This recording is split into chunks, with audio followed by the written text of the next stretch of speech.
Billionaire Undercover exposes dark secrets in his own restaurant's shocking ending. Beneath the glittering chandeliers of the Crimson Fork, where whispers of betrayal mingle with the clink of fine china, a billionaire's curiosity unravels a web of secrets darker than LA's shadowed alleys. What begins as a quest for truth spirals into a dangerous game of lies, blackmail, and chilling revelations. Did the desperate waitress act alone? Or was there a puppeteer pulling the strings? Subscribe now and step into the neon-lit labyrinth where every smile hides a knife. Because this story isn't just about a restaurant. It's about survival. Don't miss a single twist. The neon sign of the Crimson Fork flickered faintly in the Los Angeles night, casting an eerie glow over the bustling streets of downtown. The restaurant, nestled between towering skyscrapers and shadowy alleyways, was a paradox of opulence and tension. Inside, the air was thick with the aroma of grilled steaks and expensive wine, mingling with the low hum of conversations and the clinking of glasses. Yet beneath the polished surface of gleaming chandeliers and pristine white tablecloths, something darker simmered. Tom Hanks sat at his usual corner table, his face partially obscured by the dim lighting. To the staff, he was just another regular customer, perhaps a businessman or a retiree enjoying a quiet dinner. But Tom was no ordinary diner. Beneath his unassuming demeanor lay the mind of a billionaire who owned not only the Crimson Fork, but an entire chain of high-end restaurants across the country. For years, he had made it a habit to visit his establishments incognito, eager to experience the real pulse of his empire. He believed that the true essence of a business could only be understood from the ground up, through the eyes of those who served rather than those who commanded. Tonight, however, something or rather someone caught his attention. It was Lila, a waitress with raven black hair tied neatly into a bun, her apron slightly askew as she moved between tables. At first glance she seemed like any other employee. Efficient, polite, and professional. But there was something off about her smile. It didn't reach her eyes, which were red-rimmed and heavy with unshed tears. Her hands trembled ever so slightly as she placed plates on the table, and her voice wavered when addressing customers. Tom's curiosity was piqued. Over the years he had encountered countless employees, some struggling silently, others thriving despite challenges, but Lila stood out. There was a fragility about her, yet also an undercurrent of defiance, as if she were hiding something far more sinister than personal troubles. Was she being mistreated? Or was she the one causing trouble? As the evening wore on, Tom observed her closely. She disappeared into the storage room several times, each visit lasting longer than necessary. Once he noticed her pulling out her phone, her fingers trembling as she typed furiously before shoving it back into her pocket. Another time he saw her hastily stuffing a crumpled piece of paper into the trash bin. These small details gnawed at him, urging him to dig deeper. By the end of the night, Tom had made up his mind. Instead of leaving after dessert like he usually did, he approached Harper, the manager, and asked for a job application form. Harper raised an eyebrow but handed it over without question. Desperate times called for desperate measures, and they were always short-staffed. "Why do you want to work here?" Harper asked skeptically, eyeing Tom's tailored jacket and polished shoes. "I need a change," Tom replied simply, his tone casual yet firm. "And I've always admired this place." Harper shrugged, clearly unconvinced but too busy to argue. "Orientation starts tomorrow at 8 a.m. Don't be late." That night, as Tom drove home, he couldn't shake the image of Lila's haunted expression from his mind.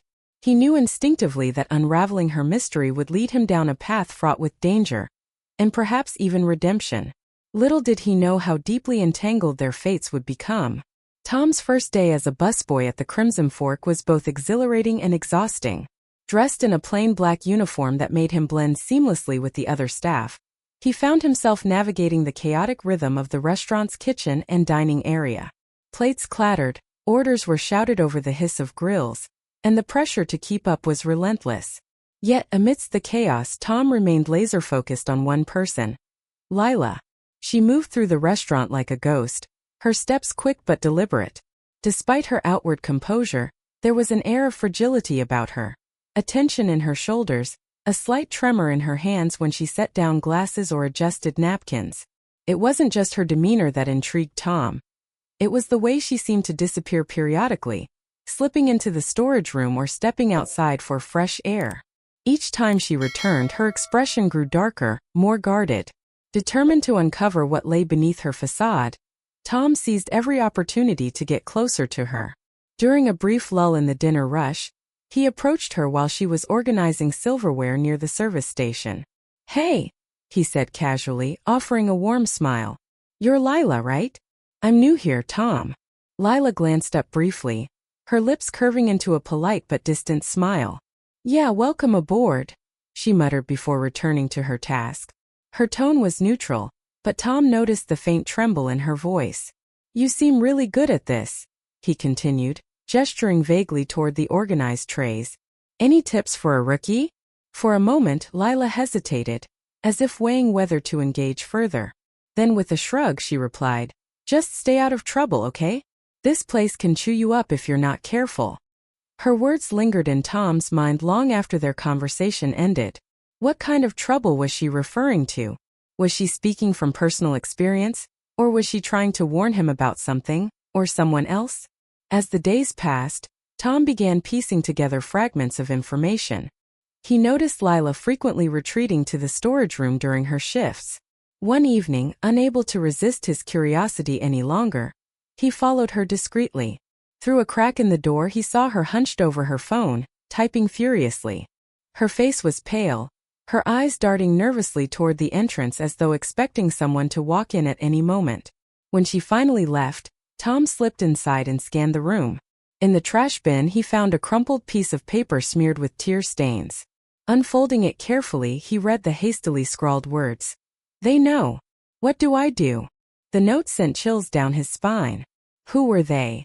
And what did Lila think they knew? Before he could ponder further, footsteps echoed in the hallway. Panicking, Tom stuffed the note back into the bin and ducked behind a shelf just as Lila re-entered the room. She froze, her gaze sweeping the space suspiciously. For a moment, their eyes met through the narrow gap between shelves. Though she couldn't see him clearly, Tom felt exposed, as if she somehow sensed his presence. "You shouldn't be here," she whispered sharply, her voice trembling with anger and fear. "You don't know what you're getting yourself into." Though startled, Tom managed to compose himself. "I'm just trying to help," he said softly, stepping out from his hiding spot. "Whatever's going on, maybe I can." "No," Lila interrupted, cutting him off with a cold glare. "You can't. Stay out of this, Tom. Trust me. It's better for everyone." With that, she stormed out, leaving Tom alone in the dimly lit room. His heart raced as he processed the encounter. Clearly, Lila was hiding something significant, something dangerous. But what? And why had she reacted so strongly to his intrusion? Determined to find answers, Tom turned his attention to another potential source of information. Jake, the bartender. Unlike Lila, Jake was friendly and approachable, always eager to chat with customers and coworkers alike. However, Tom had noticed that whenever the topic of Harper, the restaurant's manager, came up, Jake became evasive, quickly changing the subject or deflecting questions with jokes. One night, after closing hours, Tom lingered at the bar under the pretense of helping Jake clean up. As they worked side by side, Tom decided to probe gently. "So, how's it going with Harper?" he asked nonchalantly, pretending to wipe down a glass. "She seems pretty strict." Jake stiffened slightly, then forced a laugh. "Harper's fine. Just doing her job, you know?" Tom nodded, sensing the hesitation in Jake's tone. "Yeah, but sometimes people take things too far. Like, I heard some rumors about financial issues around here." Jake's movements slowed, and he glanced around nervously before leaning in closer. "Look, man, I don't want to get involved, but let's just say, Harper's got problems. Big ones. And Lila," he trailed off, shaking his head. "Let's leave it at that." Though vague, Jake's response confirmed Tom's suspicions. Lila was deeply entangled in whatever turmoil was brewing within the Crimson Fork. But instead of clarifying matters, the revelation only deepened the mystery. What role did Harper play in all of this? And how far was Lila willing to go to protect her secrets? By the end of the week, Tom realized he was dealing with a web far more intricate than he'd anticipated. Every clue led to more questions. Every answer raised new doubts. Yet despite the mounting tension, He couldn't shake the feeling that he was on the verge of uncovering something monumental, something that would change everything he thought he knew about the people around him. The meeting room at the Crimson Fork was a stark contrast to the restaurant's luxurious dining area. Dimly lit and sparsely furnished, it felt more like an interrogation chamber than a space for collaboration. Tom sat at the head of the table, his expression unreadable as he placed two folders in front of him. To his left sat Harper, her usually composed demeanor replaced by visible anxiety. Across from her, Lila fidgeted nervously, her hands clenched tightly around the edge of her chair. Tom had called this impromptu meeting under the guise of discussing staffing issues, but everyone in the room knew it was about something far more serious. The tension was palpable, thick enough to cut with a knife. For a moment no one spoke, the only sound was the faint hum of the air conditioner. "Let's get straight to the point," Tom began, his voice calm but firm. "I've uncovered some inconsistencies regarding the financial records of this establishment." He opened one of the folders and slid a document toward Harper. "Care to explain these discrepancies?" Harper hesitated, her eyes darting between Tom and Lila. Finally she sighed, defeated. "It's not what you think. I didn't embezzle anything, I swear. Someone's been forging documents, making it look like I'm responsible." Tom nodded slowly, as if he'd expected this response. He then turned his attention to Lila. "And you? What's your role in all of this?" Lila stiffened, her face pale but defiant. "I don't know what you're talking about," she snapped, though her trembling voice betrayed her bravado. Tom leaned back in his chair, studying her carefully. "Really? Because I found evidence suggesting otherwise. You've been blackmailing Harper, using fake allegations of harassment against Emily to cover your tracks. Am I wrong?" For a split second, Lila looked as though she might deny it again. But then something shifted in her expression, a flicker of guilt, followed by resignation. She slumped forward, burying her face in her hands. "You don't understand," she whispered, her voice breaking. "I didn't have a choice." "What do you mean you didn't have a choice?" Harper interjected sharply, her composure cracking. "You framed me. Do you have any idea what this has done to my life?" Lila raised her head, tears streaming down her cheeks. "I needed the money, okay? My mom's medical bills were piling up, and I couldn't keep up with them. When I stumbled across those discrepancies in the accounts, I thought I could use them to my advantage. I never meant for things to go this far." Tom listened silently, his expression inscrutable. While part of him sympathized with Lila's desperation, he couldn't ignore the damage she had caused. Her actions weren't just reckless, they were calculated and manipulative. And yet he couldn't shake the feeling that there was still more to the story. "And Emily?" he asked finally, turning his gaze back to Harper. "What's her involvement in all of this?" Harper frowned, confusion evident on her face. "Emily? She has nothing to do with." Before she could finish, the door creaked open, and Emily herself stepped inside. Her presence was unexpected, and for a moment the room fell silent. Unlike the others, Emily appeared calm, almost serene, as she took a seat at the far end of the table. There was a strange glint in her eyes, a quiet confidence that seemed out of place given the gravity of the situation. "I think I can answer that," Emily said softly, her voice carrying an unsettling sweetness. "You see, Lila wasn't working alone." The statement hung in the air like a bombshell, leaving everyone stunned. Tom's instincts immediately kicked into overdrive. He had suspected there was more to the story, but this revelation caught him completely off guard. "What are you talking about?" Lila demanded, her voice rising in panic. "I did everything myself. You weren't involved." Emily smiled faintly, her expression chillingly serene. "Oh, Lila. Sweet, naive Lila. Did you really think I wouldn't notice when you started snooping through the files? Or when you planted those fake emails implicating Harper?" She paused, letting her words sink in. "You made mistakes. Big ones. And now, thanks to you, Harper's reputation is ruined." Harper stared at Emily, her face a mixture of shock and disbelief. "Wait. You're saying you orchestrated this? Why?" Emily's smile widened, revealing a hint of malice. "Because Harper deserved it. She's always treated us like disposable tools, expecting perfection without offering support or understanding. And Lila, She glanced at the trembling waitress with disdain. She was easy to manipulate. All it took was a little push in the right direction. The room erupted into chaos as accusations flew back and forth. Harper vehemently denied Emily's claims, while Lila broke down completely, sobbing uncontrollably. Through it all, Tom remained silent, his mind racing to process the implications of what he had just heard. When the commotion finally subsided, Tom stood up, his presence commanding immediate attention. "Enough," he said firmly, his voice cutting through the noise. "This ends now." He turned to Harper first. "You need to address the financial discrepancies openly and transparently.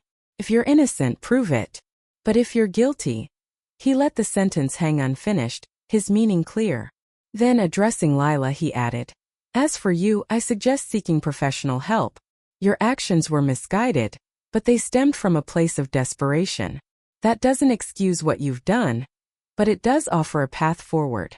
Finally, he looked at Emily, his gaze piercing. "And you, whatever your motives were, playing people like pawns isn't justice.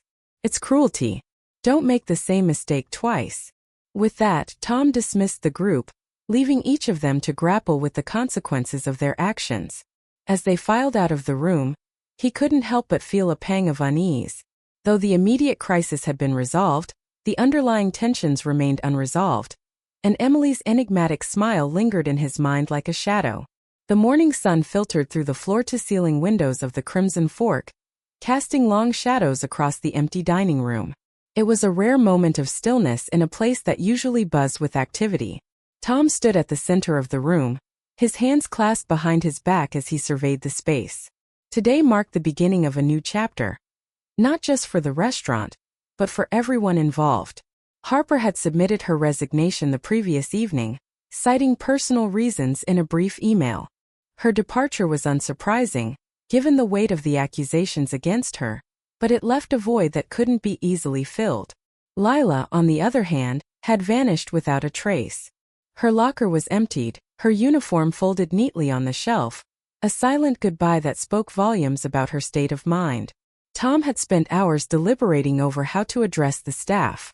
He knew the truth would be difficult to swallow, but transparency was the only way forward. As the employees gathered in the dining area, their faces reflected a mix of curiosity and apprehension. Rumors had spread like wildfire after Harper's sudden exit, and no one knew what to expect. "Good morning," Tom began, his voice steady and authoritative. "I'm sure many of you are wondering why I've called this meeting. First, let me introduce myself properly. My name is Tom Hanks, and I am the owner of the Crimson Fork." A murmur rippled through the crowd as the staff exchanged surprised glances. Some looked shocked, others skeptical, but all were captivated by his words. "For years I've operated behind the scenes, observing and learning from each of you. But recent events have made it clear that changes are needed, not just in leadership, but in how we treat one another." He paused, allowing his words to sink in before continuing. What happened with Harper and Lila? It wasn't an isolated incident. It was a symptom of deeper issues that we must confront together. Tom then outlined his plan to implement a system of anonymous reporting, ensuring that employees could voice concerns without fear of retaliation. He also announced the hiring of an independent auditor to review the restaurant's finances and establish accountability. These measures were met with cautious optimism, though skepticism lingered in the eyes of some. As the meeting drew to a close, Tom addressed one final matter. "Before we move forward, I want to remind you all of something important. People are complex. We often judge based on appearances, but actions reveal the truth. Whether it's kindness or cruelty, honesty or deceit, our choices define us, not our titles or circumstances." With that, he dismissed the group, leaving them to process the magnitude of the changes ahead. As the staff dispersed, Emily lingered near the bar, her expression unreadable. She watched silently as Tom packed up his notes, her lips curling into a faint, unsettling smile. When Tom finally noticed her presence, he raised an eyebrow. "Is there something you'd like to say, Emily?" She hesitated for a moment, then shook her head. "No, Mr. Hanks. Just, thank you for everything." Her tone was polite, almost sweet, but there was an undercurrent of something darker, something that sent a shiver down Tom's spine. As Emily turned to leave, Tom couldn't shake the feeling that he was missing something crucial. Her role in the scandal remained ambiguous. While she hadn't been directly implicated, her enigmatic behavior suggested she was far from innocent. Was she truly grateful, or was she biding her time, waiting for the next opportunity to strike? Later that evening, as Tom reviewed the day's events in his office, he came across a small envelope slipped under his door. Inside was a single sheet of paper with a handwritten note. "The game isn't over. Watch your back." There was no signature, but the handwriting was unmistakably feminine. Tom stared at the message for a long time, his mind racing with possibilities. Had Emily orchestrated the entire ordeal? Or was someone else pulling the strings from the shadows? The question haunted him as he locked up the restaurant and stepped into the neon-lit streets of downtown Los Angeles. The city pulsed with life, its vibrant energy masking the darkness that lurked beneath. For Tom, the experience had been both humbling and enlightening. He had entered the Crimson Fork seeking understanding, only to uncover layers of deception and complexity that defied simple resolution. As he walked away, the sign above the restaurant flickered once more, casting an eerie glow over the sidewalk. Somewhere in the distance, a faint laugh echoed, a sound too soft to pinpoint, yet too chilling to ignore. And so, the story of the Crimson Fork ended not with closure, but with lingering questions. Who was truly responsible for the chaos that unfolded? Could trust ever be rebuilt among the staff? And most importantly, what lay hidden in the hearts of those who walked away unscathed? Only time would tell.